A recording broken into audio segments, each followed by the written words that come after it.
നമസ്കാരം. നഗരഭരണത്തിന്റെ വിചാരണ വേദിയായ സിറ്റി മീറ്ററിലേക്ക് സ്വാഗതം.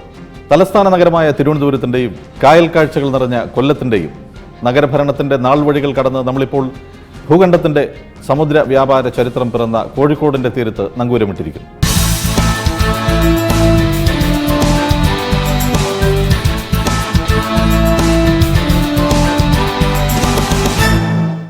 ഏഴാം നൂറ്റാണ്ടിൽ അറേബ്യയുമായി ആരംഭിച്ച കോഴിക്കോടിന്റെ സമുദ്ര വ്യാപാര ചരിത്രത്തിന് മുന്നിൽ ലോകം നമസ്കരിച്ചു തുടങ്ങിയത് വാസ്കോ ഡ ഗാമയുടെ വരവോടുകൂടിയാണ്.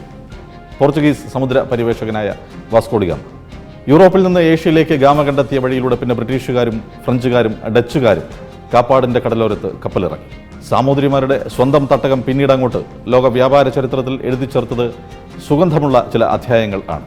ചരിത്രത്തിന്റെ തിരകൾ ഒരുപാട് കയറിയിറങ്ങിപ്പോയ നഗരം, നഷ്ടപ്രതാപങ്ങളുടെ മനോഹര നഗരം. പക്ഷെ നമ്മൾ അന്വേഷിക്കുന്നത് കോഴിക്കോടിന്റെ ഭൂതകാല ചരിത്രമല്ല, വർത്തമാനകാല യാഥാർത്ഥ്യങ്ങളാണ്. സിറ്റി മീറ്ററിന്റെ ഈ അധ്യായത്തിൽ നമുക്ക് അന്വേഷിക്കാം കോഴിക്കോട് നഗരസഭയുടെ കഴിഞ്ഞ 5 വർഷത്തെ ഭരണചരിത്രം.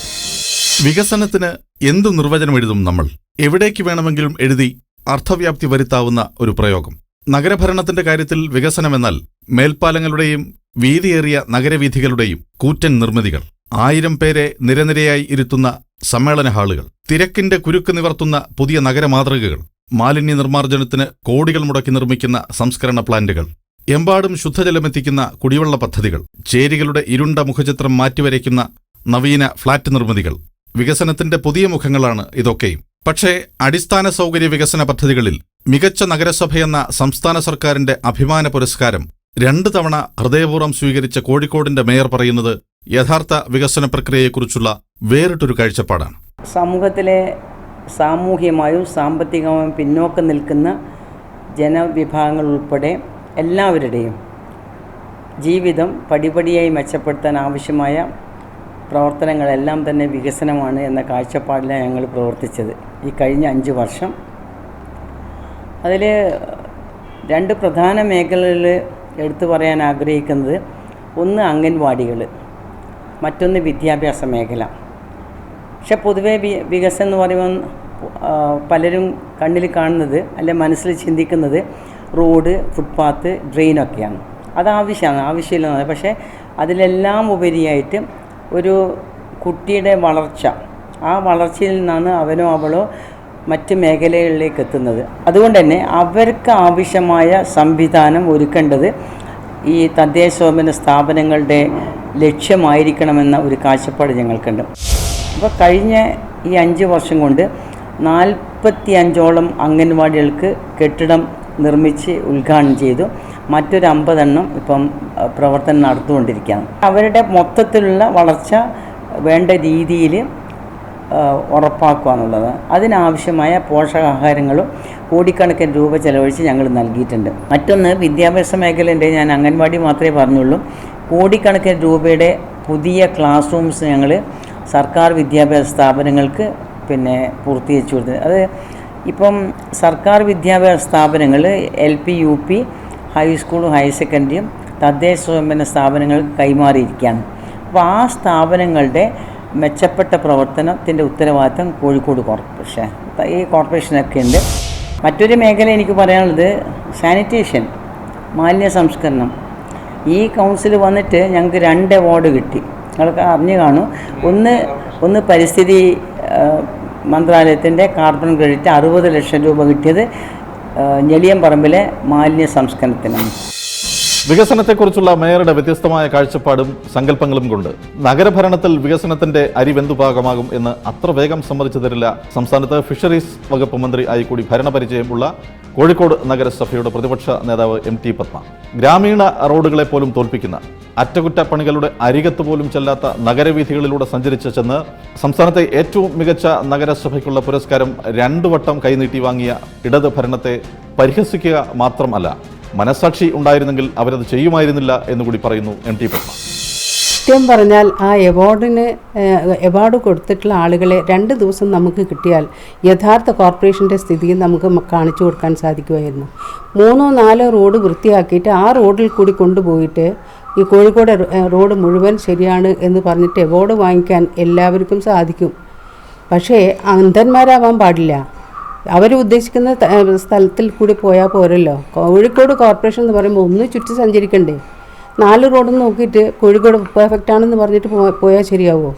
എവാർഡുകൾ അത് എങ്ങനെയാണ് ഇവർക്ക് വാങ്ങിക്കാൻ സാധിച്ചെന്നാ? മനസാക്ഷി ഉണ്ടെങ്കിൽ അത് വാങ്ങിക്കാൻ പോവില്ല, അത് വാങ്ങിക്കുകയില്ല. റോഡാണ് ഏറ്റവും പരിതാപകരമായിട്ടുള്ള ഒരു സിറ്റുവേഷനിലുണ്ടായിരുന്നത്.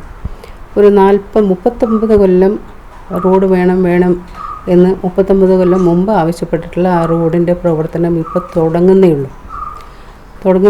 അതിപ്പം അതിൻ്റെ പ്രവർത്തനം തുടങ്ങാനുള്ള കാരണം എന്തെന്ന് പറഞ്ഞാൽ, ആ റോഡിൽ കൂടി ഒരു ബസ്സിൽ കുട്ടികൾ യാത്ര ചെയ്യുമ്പം ആ ബസ് കുഴിയിലേക്ക് വീണ് കുട്ടികൾ റോഡിലേക്ക് വീണ് തലക്ക് ഇഞ്ചുറി പറ്റിയിട്ടുള്ളതാണ്. ഒരു കുട്ടിക്ക് ഇത്തിരി സീരിയസ് ആയിരുന്നു, മറ്റേ കുട്ടി പരിക്ക് പറ്റി ഒരു ദിവസം കിടന്നിട്ട് പോയി. അപ്പം ശോചനീയ അവസ്ഥ എന്ന് പറഞ്ഞാൽ ഭയങ്കര ശോചനീയ അവസ്ഥയായിരുന്നു. നമുക്ക് റോഡുകളുടെ പണി നടത്തിയിട്ടുള്ളതിൽ ഭൂരിഭാഗവും കേരള ഗവൺമെൻറ്റിൻ്റെ പണം കിട്ടിയിട്ടാണ് നമുക്ക് ചെയ്യാൻ സാധിച്ചിട്ടുള്ളത്. ഈ അടുത്ത സമയത്ത് ഒരു 5 റോഡുകളുടെ പരിപാടി ഉദ്ഘാടനം ചെയ്തു കഴിഞ്ഞു. കാരണം ഈ റോഡുകളൊന്നും പണി കോർപ്പറേഷൻ ചെയ്യുമെന്ന് വിചാരിച്ചിട്ട് ഒന്നും ചെയ്യുന്നില്ല. അപ്പോൾ പിന്നെ ജനങ്ങളെ സംബന്ധിച്ചിടത്തോളം പ്രയാസം. കുട്ടികൾ സ്കൂളിൽ പോകുന്ന കുട്ടികളെ സംബന്ധിച്ചിടത്തോളം സ്കൂളിൻ്റെ മുന്നിലുള്ള റോഡുകളാണ് ഈ തരത്തിലുള്ളത്. അപ്പോൾ ആ കുട്ടികളെ സംബന്ധിച്ചിടത്തോളം പേരൻസിനെ സംബന്ധിച്ചിടത്തോളം എല്ലാം പ്രയാസമായിരുന്നു. റോഡിൻ്റെ പുനരുദ്ധാരണം, പുതിയ റോഡ് നിർമ്മിക്കൽ, ചെറിയ ഫുട്പാത്തുകൾ, ഡ്രെയിനൊക്കെ ഞങ്ങൾ ചെയ്തിട്ടുണ്ട്. അതിപ്പം 75 വാർഡാണ്. ആ 75 വാർഡിൽ ഓരോ വാർഡിലും ഏകദേശം 3 കോടിയോളം വരുന്ന പ്രവർത്തനം ഈ റോഡുകളുടെയും തോടുകളുടെയും അതുപോലെ തന്നെ ഫുട്പാത്തുകളുടെയും കൊണ്ട് ചെയ്തിട്ടുണ്ട് കേട്ടോ. ഉദ്ഘാടനം എന്ന് പറഞ്ഞാൽ ഇവർക്ക് എല്ലാ ദിവസവും ഉദ്ഘാടനങ്ങളാണ്. ഈ ഉദ്ഘാടനം ചെയ്തിട്ടുള്ള പദ്ധതി പിന്നീട് എന്തായി എന്നുള്ളതിനെക്കുറിച്ച് ആലോചിക്കാനോ അന്വേഷിക്കാനോ ആളുകളില്ല. അത് മറക്കുകയാണ്. പിന്നെ പ്രതിപക്ഷത്തിന്റെ ആരോപണം വെറുതെയല്ലെന്ന് കോഴിക്കോട് നഗരസഭാ ഡിവിഷനുകളിലൂടെ വെറുതെ ഒന്ന് സഞ്ചരിച്ചു കളയാം എന്ന് നിശ്ചയിച്ച് പുറപ്പെടുന്ന ആർക്കും പെട്ടെന്ന് മനസ്സിലാകും. പ്രധാന റോഡുകളുടെ നിർമ്മാണത്തിനും നവീകരണത്തിനും സംസ്ഥാന സർക്കാരിന്റെ പ്രഖ്യാപനമില്ലാതെ പദ്ധതി ഫണ്ടുകൾ കിട്ടുന്നില്ലെന്ന് പരാതി പറയുമ്പോഴും നഗരസഭയ്ക്ക് പൂർണ്ണ അധികാരമുള്ള ഈ പാതകൾ ഇങ്ങനെ കിടക്കുന്നതിന് എന്ത് സമാധാനം പറയും? ഏത് ദേശത്തും വികസനത്തിന്റെ സന്ദേശമെത്തുന്നത് സുഗമമായും സുഖകരമായും അപകടഭീതിയില്ലാതെ സഞ്ചരിക്കാവുന്ന മികച്ച റോഡുകൾ യാഥാർത്ഥ്യമാകുമ്പോഴാണ്. നഗരജീവിതത്തിൽ അനുബന്ധ വികസന പ്രവർത്തനങ്ങളെ പിന്നോട്ടടിക്കുകയും ചെയ്യും നടുവൊടിക്കുന്ന ഈ നരകപാതകൾ. പേരിനു മാത്രം ചില പാതകൾ മിനുക്കി സൂക്ഷിക്കുകയും പരിശോധനകൾക്കെത്തുന്ന പുരസ്കാര നിർണയ സമിതി അംഗങ്ങളെ കണ്ണാടിപ്പാതകൾ മാത്രം കാണിച്ച് മടക്കി അയക്കുകയും ചെയ്യുന്ന സൂത്രപ്പണിയെക്കുറിച്ച് പ്രതിപക്ഷം ആക്ഷേപം ഉന്നയിക്കുമ്പോൾ അത് 100% ശരിവയ്ക്കും ചില ഡിവിഷനുകളിലെങ്കിലും പൊതുജനം. ഡ്രൈനേജും റോഡും ഒക്കെ വികസനം ഇപ്പം അടുത്ത് വരും എന്ന് പറഞ്ഞിട്ട് ഇപ്പം ഇവിടെ ഉദ്ഘാടനമൊക്കെ കഴിഞ്ഞാണ്. ഇനിയിപ്പോൾ അടുത്ത ഇതിലൊക്കെ റെഡിയാക്കി വെച്ചിട്ടുണ്ടെന്ന് പറഞ്ഞിട്ടുണ്ട്. ഇന്ന് എപ്പോഴാണ് ഇത് നന്നാക്കാമെന്ന് നമുക്ക് പറയാൻ പറ്റില്ല. അവർ ഉദ്ഘാടനം കഴിഞ്ഞ് പോയതാണ് ഇലക്ഷൻ്റെ മുമ്പേ. ഇവിടുത്തെ ഡ്രൈനേജൊക്കെ കംപ്ലീറ്റ് ബ്ലോക്കാണ്, ചളിയാണ്. മഴക്കാലമൊക്കെ കഴിഞ്ഞ് കഴിഞ്ഞാൽ ഫുള്ള് ചളി, കൊതുകും ചളിയും, ഭയങ്കര സ്മെല്ലാണ്. ഈ നഗരം എന്ന് പറഞ്ഞാൽ അരങ്ങിൻ്റെയും അതുപോലെ തന്നെ അനശ്വരമായ ഈണങ്ങളുടെയും നഗരം. കോഴിക്കോട് നഗരത്തിന്റെ ഓർമ്മകളുടെ മേടകളിൽ നിന്ന് എപ്പോഴും ഉണ്ടാകും ഒരു പതിഞ്ഞ ഗസലിൽ മുങ്ങിയ ഈറൻകാറ്റിന്റെ സാന്ദ്രസ്വരം. MS ബാബുരാജിന്റെയും കോഴിക്കോട് അബ്ദുൽ ഖാദറിന്റെയും മാന്ത്രിക സ്വരത്തിൽ മയങ്ങിയുറങ്ങിയ നഗരം.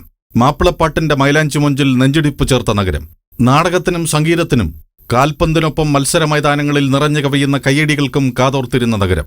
സമ്പന്നമായ ഈ സാംസ്കാരിക പാരമ്പര്യത്തെ കൈവിട്ട് കളയാതെ നഗരത്തിന്റെ ഭാഗമായി ചേർത്ത് പിടിക്കുന്ന ഒട്ടേറെ പ്രവർത്തനങ്ങൾക്ക് നേതൃത്വം നൽകി കോഴിക്കോട്ടെ ഇടത് നഗരസഭ. കോഴിക്കോട് കലയുടെയും സംസ്കാരത്തിൻ്റെയും ഒക്കെ ഒരു കേന്ദ്രമാണ്. അപ്പം തീർച്ചയായിട്ടും അതിൽ കുറേ കാര്യങ്ങൾ ചെയ്യാൻ സാധിക്കും. പക്ഷേ ഞാൻ വീണ്ടും പറയുന്നതും ഒരു സാധാരണക്കാരൻ്റെ കാഴ്ചപ്പാടിൽ പ്രയോറിറ്റി എപ്പോഴും അവൻ്റെ അടിസ്ഥാന സൗകര്യങ്ങൾ തന്നെയായിരിക്കും. നല്ല റോഡുകളും റോഡുകളുടെ മെയിൻ്റനൻസും ചുറ്റുപാടും നല്ല തണലുള്ള മരങ്ങളും വൃത്തിയുള്ള ടോയ്ലറ്റുകളും വേസ്റ്റ് ബിന്നുകൾ കൃത്യമായി എന്താ പറയുക എംപ്റ്റി ചെയ്ത് കൊണ്ടുപോകുന്നത്, ഇതൊക്കെയായിരിക്കും അടിസ്ഥാനപരമായിട്ട് ആഗ്രഹിക്കുന്നത്. അതിന് മേലെ തീർച്ചയായിട്ടും കലാപരമായിട്ടുള്ള ഇപ്പം അതിന് നമ്മളൊരു സർക്കാർ ചെയ്യേണ്ടതായിട്ട് ഒന്നുമല്ല. ശരിക്കും ജനങ്ങൾക്ക് തന്നെ കലാപരമായിട്ടുള്ള ഒരു ഔട്ട്ലെറ്റ് ഉണ്ടല്ലോ, അവർക്ക് തീർച്ചയായിട്ടും അതിലൂടെ പല കാര്യങ്ങൾ ഇപ്പോൾ NGOസും പല സംഘടനകളൊക്കെ ഏറ്റെടുത്ത് ചെയ്യാറുണ്ട്. ഇവിടെ കോഴിക്കോട് നഗരത്തിൽ ഒരു ദിവസം പോലും ഇല്ല എന്തെങ്കിലും കലാസാംസ്കാരികമായിട്ടുള്ള കൂട്ടായ്മകളോ പരിപാടികളോ ഗസൽ സന്ധ്യകളോ ഗാനമേളകളോ ഇല്ലാത്തതായിട്ട്. അതെപ്പോഴും തുടരുന്നതാണ്. അതിനൊരു ഔദ്യോഗികമായ പാട്രണേജ് ഒരു നിർബന്ധമാണെന്ന് എനിക്ക് തോന്നിയിട്ടില്ല. പിന്നിട്ട 5 വർഷങ്ങളിലെ വികസന നേട്ടങ്ങളുടെ പട്ടികയിൽ ആർട്ട് ഗാലറിയുടെയും ആനക്കുളം സാംസ്കാരിക നിലയത്തിന്റെയും പേരുകൾ ഇടം പിടിക്കുന്നതും അങ്ങനെ തന്നെ. സംസ്ഥാനത്ത് സ്വന്തമായി ആർട്ട് ഗാലറി നിർമ്മിച്ച ഏക നഗരസഭയും കോഴിക്കോടെന്ന് ചെറുതല്ലാത്ത അഭിമാനത്തോടെ പറയുന്നു deputy mayor professor PT Abdul Latheef. 2 തരത്തിലുള്ള പ്രവർത്തനങ്ങൾ നടക്കും. ഒന്ന് നടന്നുകൊണ്ടിരിക്കുന്ന പ്രവർത്തനങ്ങളുടെ പൂർത്തീകരണം, മറ്റൊന്ന് പുതിയ വികസന പ്രവർത്തനങ്ങൾ ആവിഷ്കരിക്കുന്നതിനുള്ള നടപടികൾ. ഇത് രണ്ടും ഈ 5 വർഷക്കാലത്തിനടക്ക് നടന്നുണ്ട്. പൂർത്തീകരിക്കപ്പെട്ട 2 പദ്ധതികളെന്ന് പറയുന്നത് ഒന്ന് ആർട്ട് ഗാലറിയുടെ നിർമ്മാണം, രണ്ടാമത്തത് ആനക്കുളത്തെ സാംസ്കാരിക നിലയമാണ്. ഇത് രണ്ടും കോർപ്പറേഷൻ്റെ ഫണ്ട് ഉപയോഗിച്ചിട്ട് നടത്തിയിട്ടുള്ള പ്രവർത്തനങ്ങളാണ്. കേരളത്തിൽ സ്വന്തമായിട്ടൊരു ആർട്ട് ഗാലറി നിർമ്മിച്ച കൗൺസിൽ കോഴിക്കോടിൻ്റെതാണ്. സാംസ്കാരിക നിലയത്തിൻ്റെ സ്ഥിതി എന്താണെന്ന് പറഞ്ഞാൽ അതിൻ്റെ അപ്രോച്ച് റോഡ് ഉണ്ടല്ലോ, ബിൽഡിംഗ് ആക്കി വെച്ചിട്ടുണ്ട്. അതിൻ്റെ ഉദ്ഘാടനവും വളരെ ഭംഗിയായിട്ട് നടത്തി. ഇപ്പോൾ എന്താണെന്ന് പറഞ്ഞാൽ അപ്രോച്ച് റോഡ് നമ്മുടെ കൈവശമല്ലാത്തത് കൊണ്ടും ഇലക്ട്രിസിറ്റി കണക്ഷൻ അതിന് കിട്ടണമെങ്കിലും സൗകര്യം വേണം. ഇതൊന്നും ഇല്ലാത്ത ഒരു ഇരുട്ട് മുറിയാണ് ആർട്ട് ഗാലറി ആക്കി വെച്ചിട്ടുള്ളത്. മറ്റൊന്ന് ഗ്രാൻഡ് സ്റ്റാൻഡ് പവലിയൻ്റെ പൂർത്തീകരണമാണ്. അവിടെയും ദേശീയ ഗെയിംസിൽ നടന്ന കേരളത്തിൽ ഒരു വെന്യൂവിന് ഒരു ലോക്കൽ ബോഡി ഫണ്ട് ചിലവാക്കിയിട്ടുണ്ടെങ്കിൽ അതും കോഴിക്കോട് കോർപ്പറേഷൻ മാത്രമാണ്.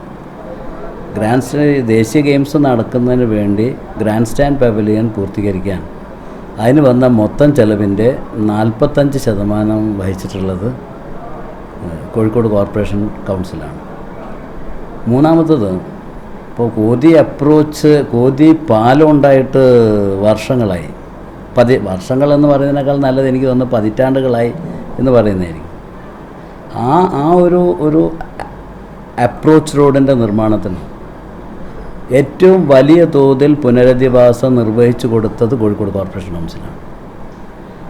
130 കുടുംബങ്ങൾക്ക് 2.5 സെൻറ്റ് വീതം സ്ഥലം നൽകി. 2.5 സെൻറ്റ് വീതം സ്ഥലം അത് നഗരസഭയുടെ ഉത്തരവാദിത്വമായിരുന്നില്ല. അത് ഇപ്പോൾ സംസ്ഥാന സർക്കാർ തന്നെ കോഴിക്കോട് നഗരത്തിലെ ഒരു വലിയ വികസന പദ്ധതിയായി പറയുന്നത് കോതി അപ്രോച്ച് റോഡാണ്.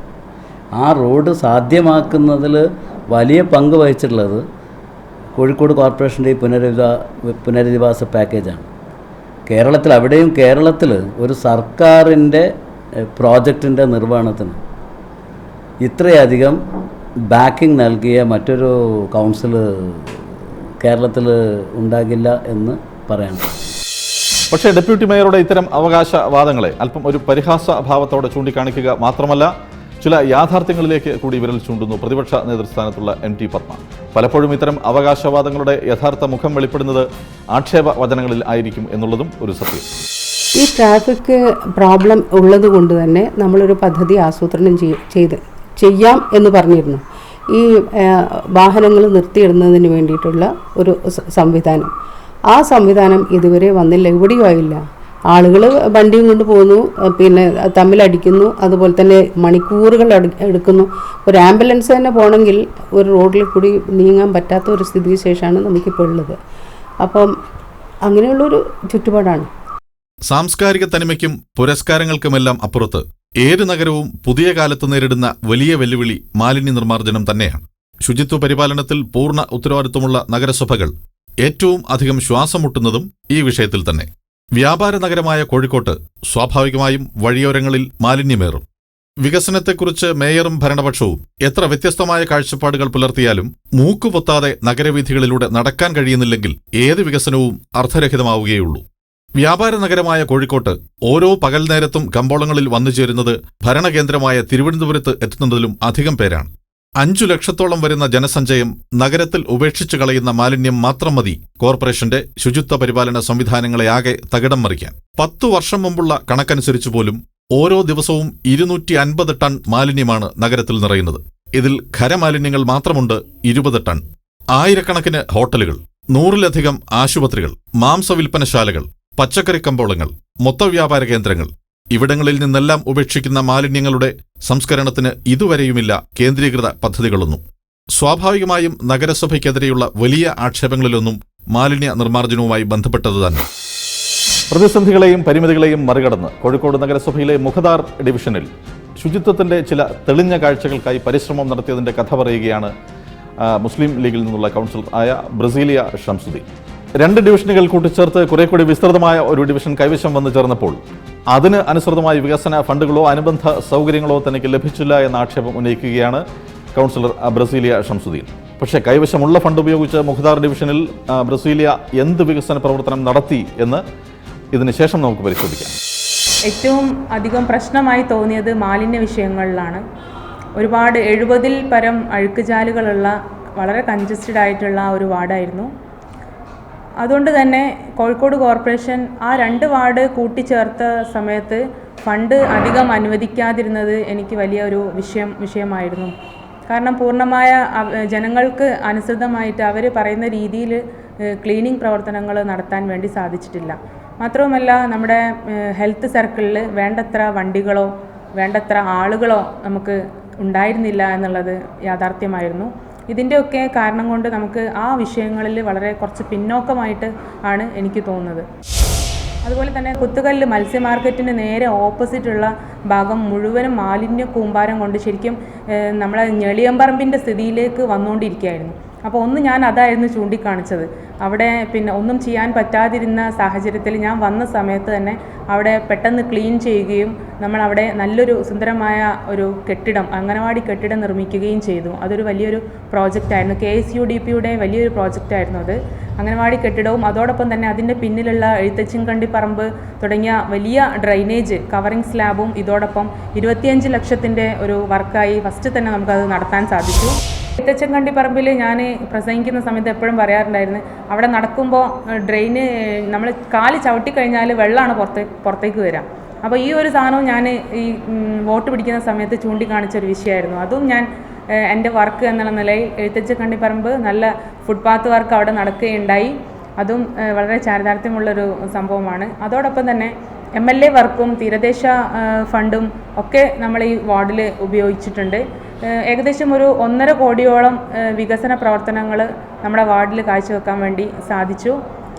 മറ്റൊന്ന്, കോർപ്പറേഷനെ സംബന്ധിച്ചിടത്തോളം എൻ്റെ ഈ 5 വർഷത്തെ വിലയിരുത്തൽ എന്ന് പറയുമ്പോൾ 5 വർഷം കൊണ്ട് ഞാൻ മനസ്സിലാക്കിയിട്ടുള്ളൊരു കാര്യം എന്ന് പറഞ്ഞാൽ നമ്മൾ കോടികൾ പല ആവശ്യങ്ങൾക്കും ചിലവഴിക്കുന്നുണ്ട്.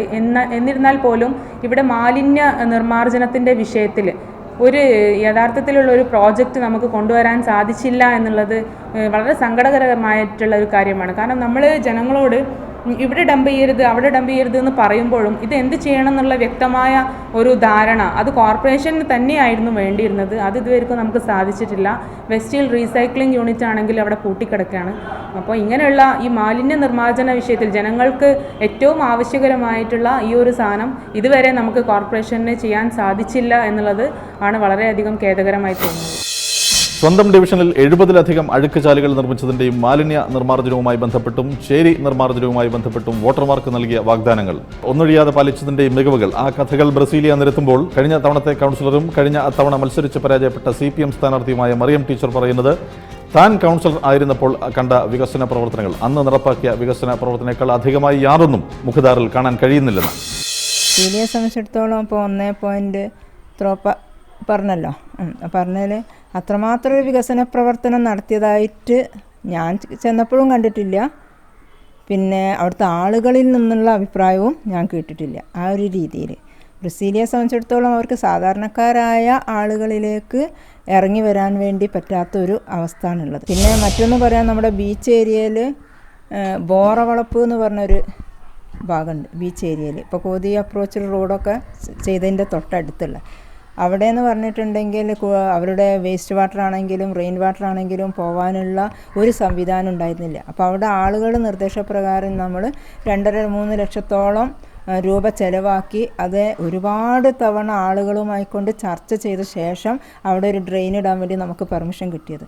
അങ്ങനെ നമ്മൾ ആ ഡ്രെയിന് ഇട്ട് ആ ഡ്രെയിന് കടലിലേക്കാണ് ഞങ്ങൾ കണക്ട് ചെയ്തത്.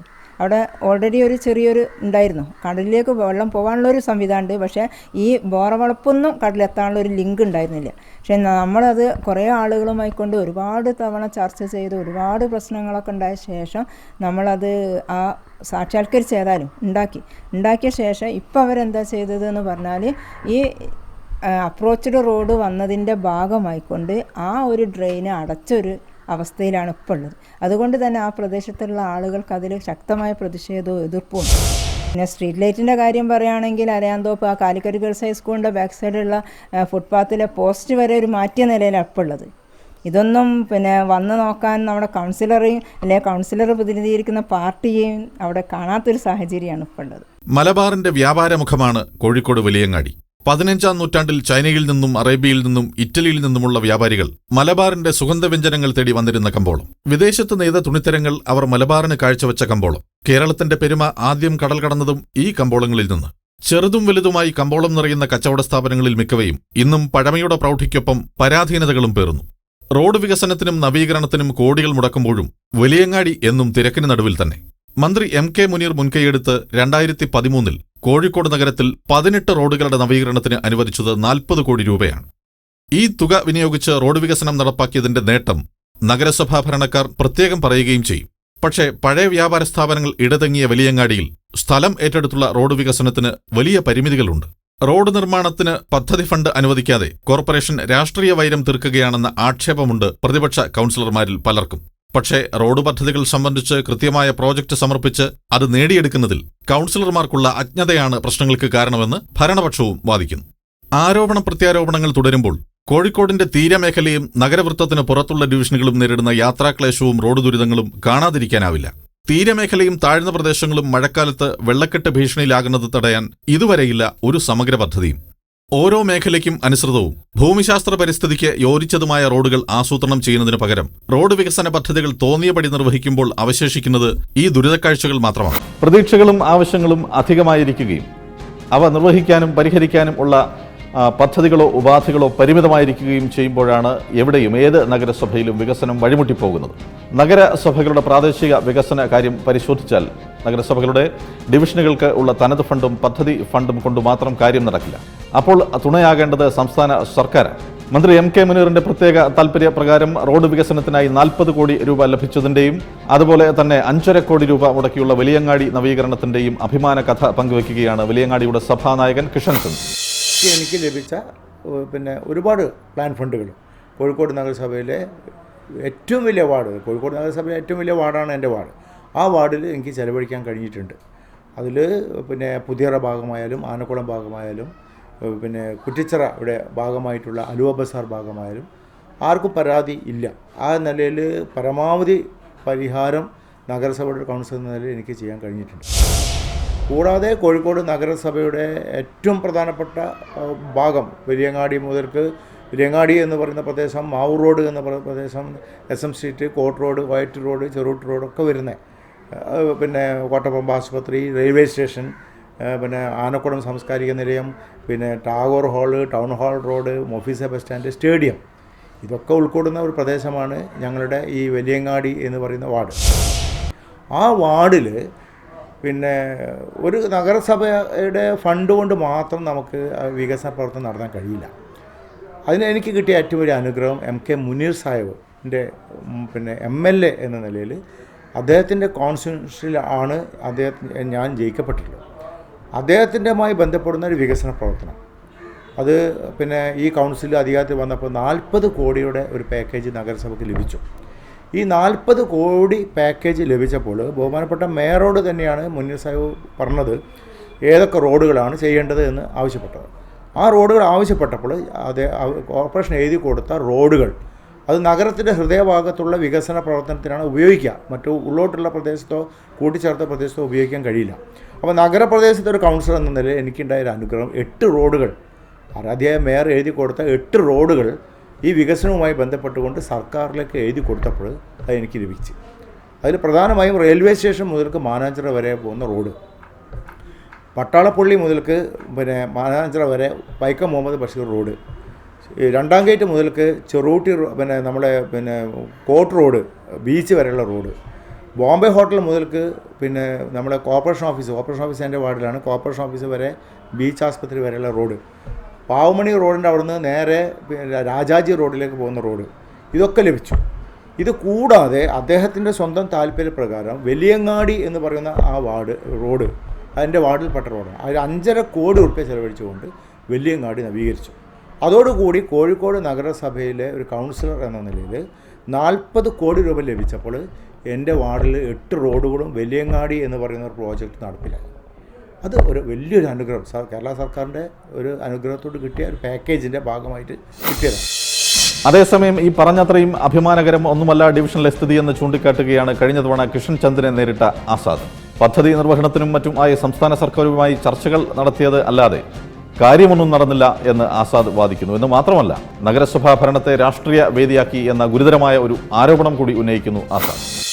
കോഴിക്കോട് നഗര ഹൃദയത്തിലെ ഒരു കൗൺസിലർ എന്നുള്ള നിലക്ക്, പ്രത്യേകിച്ചും വലിയങ്ങാടി വാർഡിലെ കൗൺസിലർ പി കിഷൻ ചന്ദ് വളരെ പരാജയമാണ് എന്നുള്ള കാര്യം യാതൊരു സംശയാതീതമായി തന്നെ പറയാം.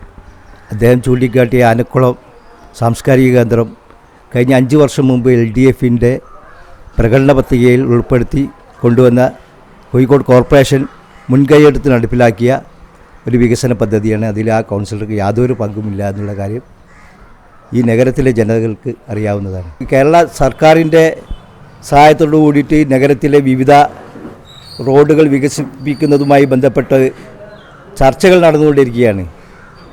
അല്ലാതെ ഈ വാർഡിൽ വികസനപരമായിട്ടുള്ള യാതൊന്നും നടന്നില്ല. ഇന്നും എല്ലാവർക്കും അറിയാവുന്നതാണ് നഗരത്തിലെ 8 റോഡുകൾ, പ്രത്യേകിച്ചും ഈ വാർഡുമായി ബന്ധപ്പെട്ട 3 റോഡുകളുടെ കാര്യം വളരെ ശോചനീയമാണ്. മാത്രമല്ല, പ്രാദേശികമായി ഈ വാർഡിൽ കോർപ്പറേഷൻ്റെ ഫണ്ട് ഉപയോഗിച്ച് നടക്കേണ്ട പ്രവൃത്തികളെല്ലാം തന്നെ വളരെ മന്ദഗതി, കൗൺസിലറുടെ അനാസ്ഥ കാരണം വളരെ മന്ദഗതിയിൽ നീങ്ങിക്കൊണ്ടിരിക്കുകയാണ്. വികസന പ്രവർത്തനങ്ങളിൽ ഞങ്ങൾ UDF ഫുൾ സപ്പോർട്ട് LDFന് കൊടുത്തിട്ടുണ്ട്. ഒരു തകരാറും UDFൻ്റെ ഭാഗത്തുണ്ടായില്ല. പക്ഷേ വികസന പ്രവർത്തനം നടത്തുന്ന കാര്യത്തിൽ അവർ പരാജയപ്പെട്ടിട്ടുണ്ട്. പക്ഷേ ജനകീയാസൂത്രണ പദ്ധതി 50% ചെലവഴിക്കപ്പെട്ടത്. പ്ലാൻ ഫണ്ട് 50%, 140 കോടി റുപ്യ നമുക്ക് പ്ലാൻ ഫണ്ട് കിട്ടിയിട്ട് 66 കോടി അവർക്ക് ചിലവാക്കാൻ പറ്റിയുള്ളത്. ബാക്കിയുള്ള 74 കോടി അവിടെ കെട്ടിക്കിടക്കുക. 50% പോലും ചിലവഴിക്കാൻ കഴിയാത്ത നഗരസഭയാണ്. അത് അവരുടെ ഭരണപരാജയമാണ്. അവരുടെ പ്ലാൻ ഫണ്ട് കറക്റ്റായിട്ട് യൂട്ടിലൈസ് ചെയ്യാൻ കോഴിക്കോട് നഗരസഭയിലെ LDF ഭരണകൂടത്തിന് സാധിച്ചിട്ടില്ല. ഓൺ ഫണ്ട് ഞങ്ങൾ കൗൺസിലർമാരുടെ മിടുക്കുകൊണ്ട് പലതും ടെൻഡർ എടുത്ത് ചെയ്തു എന്നല്ലാതെ പല ഓൺ ഫണ്ടുകളും പല കൗൺസിലർമാരുടെ ഓൺ ഫണ്ടുകൾ കെട്ടിക്കിടക്കും. സാമ്പത്തിക ഗവേഷണ സ്ഥാപനമായ ഇൻഡിക്കസ് അനലിറ്റിക്സ് നഗരവാസികളുടെ തൊഴിൽ, അതുപോലെ തന്നെ നിക്ഷേപം, സമ്പാദ്യം തുടങ്ങിയ സാമ്പത്തിക സുരക്ഷിതത്വ ഘടകങ്ങൾ അടിസ്ഥാനമാക്കി നടത്തിയ പഠനങ്ങളിൽ വെളിപ്പെട്ടത് രാജ്യത്ത് തന്നെ താമസയോഗ്യമായ, സുഖമായ താമസത്തിന്, സുരക്ഷിതമായ താമസത്തിന് യോഗ്യമായ 2ാമത്തെ നഗരം ആണ് കോഴിക്കോട്. 2007 അസോച്ചം നടത്തിയ പഠനങ്ങൾ അനുസരിച്ച് തൊഴിൽ ലഭ്യതയിൽ ഇന്ത്യയിലെ 2ാം നിര നഗരങ്ങളിൽ 11ാം സ്ഥാനവുമുണ്ട് കോഴിക്കോട്. പക്ഷേ സമ്പന്നരുടെ നിക്ഷേപങ്ങൾ കൊണ്ടോ ചെറുകിട തൊഴിൽ സാധ്യത കൊണ്ടോ ഒരു നഗരം സ്ഥിരതാമസത്തിനുള്ള മികച്ച ഇടമായി മാറുമോ? അതിന് മറ്റു ചില ഘടകങ്ങൾ കൂടി വേണം. നഗരസഭാ ഭരണത്തിൻ്റെ ഭാഗമല്ലെങ്കിലും ജില്ലാ ഭരണാധികാരിയായ കളക്ടർ N. പ്രശാന്ത് സൂചിപ്പിക്കുന്നത് അദ്ദേഹത്തിൻ്റെ വികസനം സംബന്ധിച്ച ചില സ്വന്തം കാഴ്ചപ്പാടുകൾ. താമസിക്കുന്ന ആൾക്കാർക്കുള്ള സൗകര്യങ്ങൾ ഇതൊക്കെ ഇനിയും കുറേ മുമ്പോട്ട് പോകേണ്ടതായിട്ടുണ്ട്.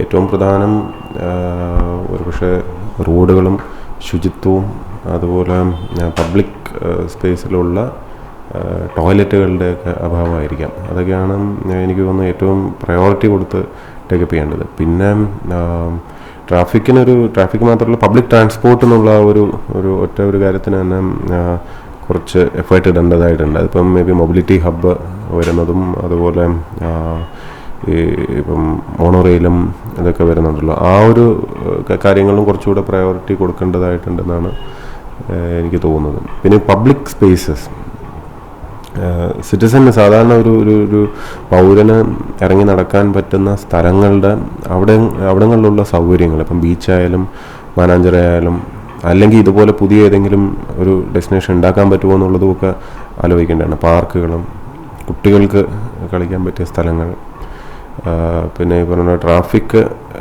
ഒരു നല്ല ഒരു പരിധി വരെ സൊല്യൂഷൻ കിട്ടാൻ സാധ്യതയുള്ളൊരു കാര്യം എന്ന് പറഞ്ഞാൽ നല്ലൊരു പാർക്കിംഗ് ഏരിയ ഐഡൻറ്റിഫൈ ചെയ്യും. ബാക്കി സ്ഥലങ്ങളിലും മറ്റ് വിദേശ രാജ്യങ്ങളൊക്കെ കാണുന്ന പോലെ സൈക്കിൾ സോൺസ് വയ്ക്കാം, അല്ലെങ്കിൽ നടക്കാൻ വേണ്ടി മാത്രമുള്ള സോൺസ് വയ്ക്കാം. ഒട്ടനവധി സാധ്യതകൾ ഇഷ്ടം പോലെയാണ്. മാത്രമല്ല IT ഡെസ്റ്റിനേഷനായിട്ട് കൂടെ മാറ്റാൻ പറ്റുന്നതാണ്. ഇപ്പോൾ ഇവിടെ സൈബർ പാർക്ക് സിറ്റി നമ്മുടെ ഗവൺമെൻറ്റിൻ്റെയും വരുന്നുണ്ട്, അതുപോലെ UL സൈബർ പാർക്ക് വരുന്നുണ്ട്. ഇവിടങ്ങളിലൊക്കെ വരാൻ പോകുന്ന ജീവനക്കാരുണ്ട്, അവർക്ക് അട്രാക്റ്റീവായിട്ടുള്ളൊരു സ്ഥലമായിരിക്കണം ഇത്. ബാംഗ്ലൂരോ ചെന്നൈയിലോ അവിടെയൊക്കെ ജോലി ചെയ്യുന്ന ഒരു സോഫ്റ്റ്വെയർ എഞ്ചിനീയർ എന്തിനും ഇങ്ങോട്ടേക്ക് റീലൊക്കേറ്റ് ചെയ്യണം. ഇവിടെ ജീവിക്കാനുള്ള ഒരു സ്റ്റാൻഡേർഡ് ഓഫ് ലിവിങ് കുറച്ചുകൂടെ ഒന്ന് അട്രാക്റ്റീവായിട്ട് തോന്നണം. ഓപ്പറേഷൻ സുലൈമാനി നഗരവാസികളായ നിർധനരുടെയും അതിസാധാരണക്കാരുടെയും അഭിമാനബോധം സംരക്ഷിച്ചുകൊണ്ട് തന്നെ അവരുടെ വിശപ്പ് മാറ്റാൻ രാജ്യത്തിനാകെ മാതൃകയായ ഒരു പദ്ധതിയുടെ അമരക്കാരനുണ്ട് കോഴിക്കോട് ജില്ലാ ഭരണത്തിന്റെ തലപ്പത്ത്. പക്ഷേ ജില്ലാ കളക്ടറുടെ ഈ സ്വപ്നങ്ങൾ യാഥാർത്ഥ്യമാകണമെങ്കിൽ അതിന് നഗരസഭാ ഭരണാധികാരികൾ തന്നെ ശ്രദ്ധിക്കണം. വികസനത്തിന്റെ ഇടത് വലത് മാതൃകകൾ നമ്മൾ പലവട്ടം കണ്ടതാണ്. അവകാശവാദങ്ങളും അതുപോലെ തന്നെ ആക്ഷേപങ്ങളുടെ ശരവർഷങ്ങളും നമ്മൾ കേട്ടു. ഈ സ്ഥിരമായ പഴിവചനങ്ങൾക്കും പരാതികൾക്കും ഒരു പരിഹാരം വേണ്ടേ എന്നാണ് ഇത്തവണ തദ്ദേശ തെരഞ്ഞെടുപ്പിൽ ശക്തമായി മത്സര രംഗത്തുള്ള BJPയുടെ ചോദ്യം.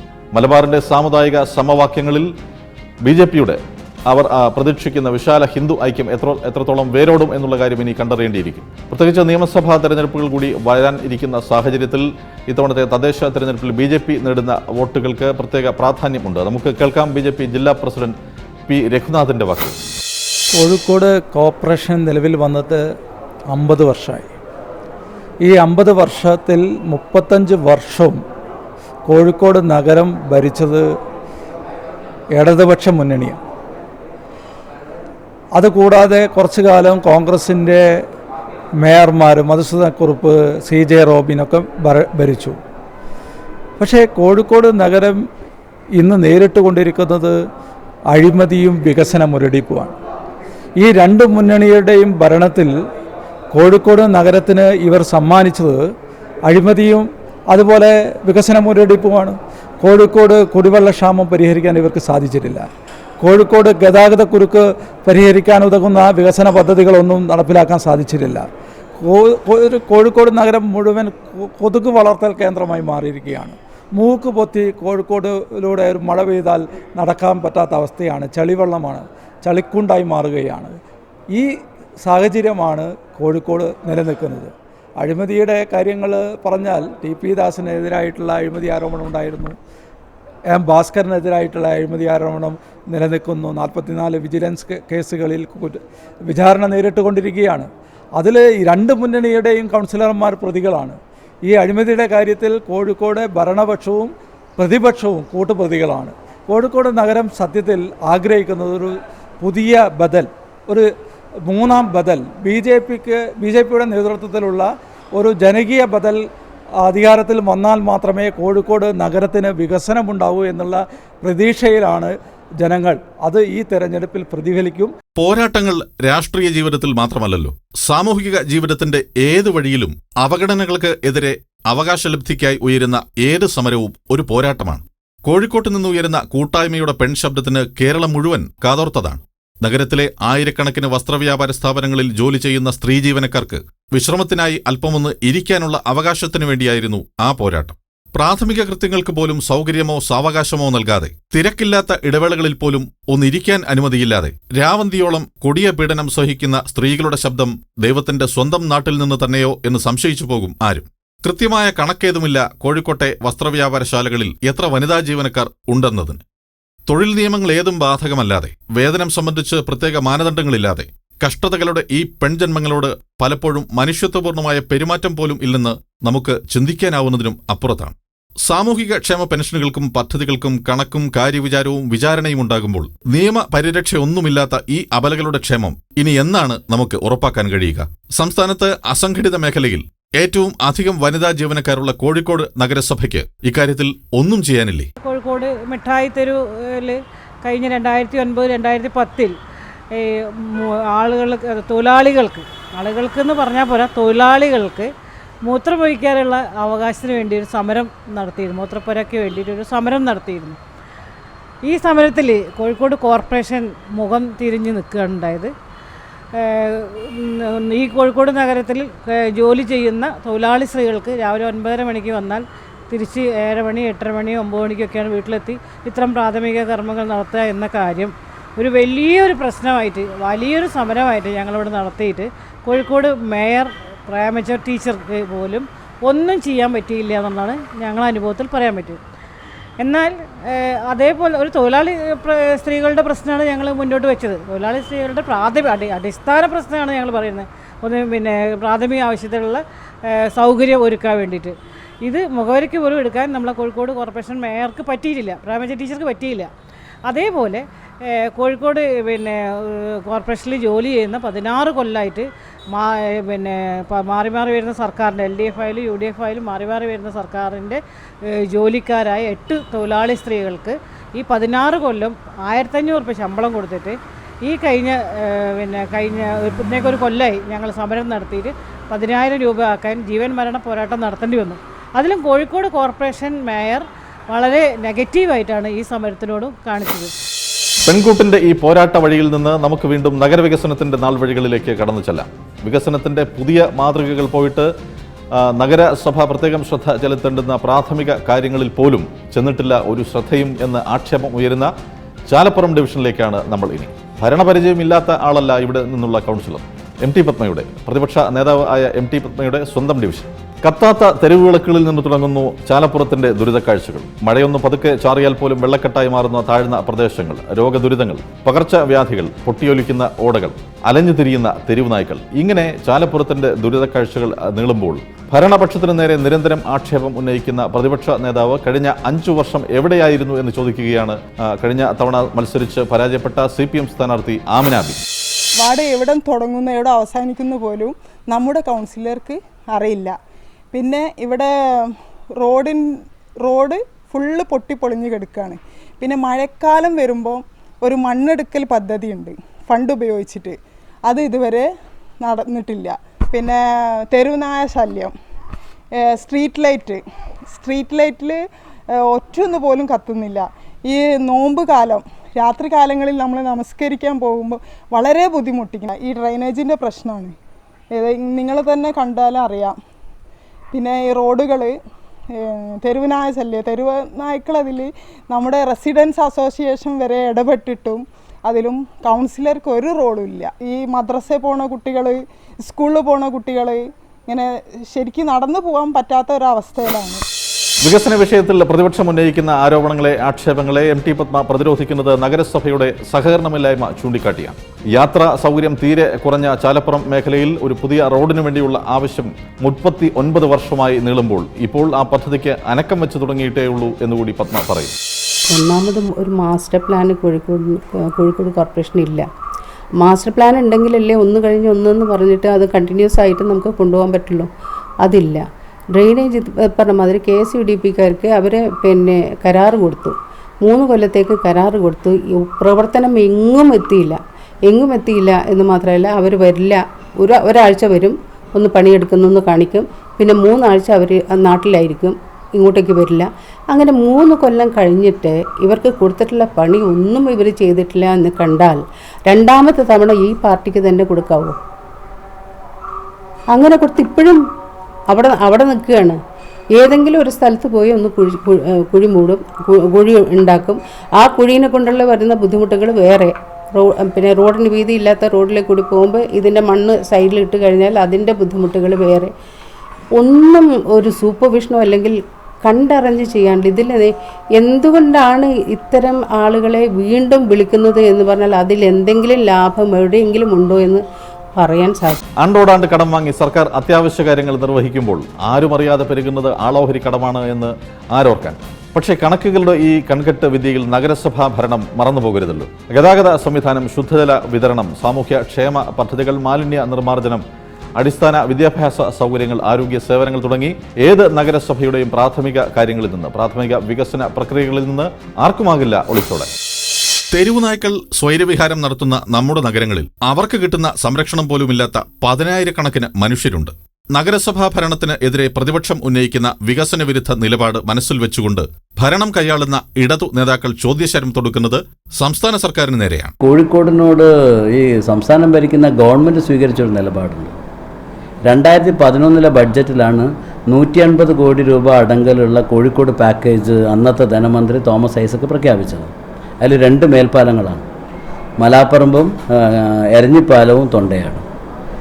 കോഴിക്കോട്ടെ പ്രമുഖമായ ജംഗ്ഷനുകളുടെ വിപുലീകരണവും നവീകരണവുമാണ്. കല്ലുത്താങ്കടവ്, മാങ്കാവ്, ചേവായൂർ, കാരപ്പറമ്പ്, എരഞ്ഞിപ്പാലല്ലേ, ഓൾറെഡി ആണ്. ഇപ്പോൾ ഈ പാക്കേജ് ഇല്ലാതെ പോയി.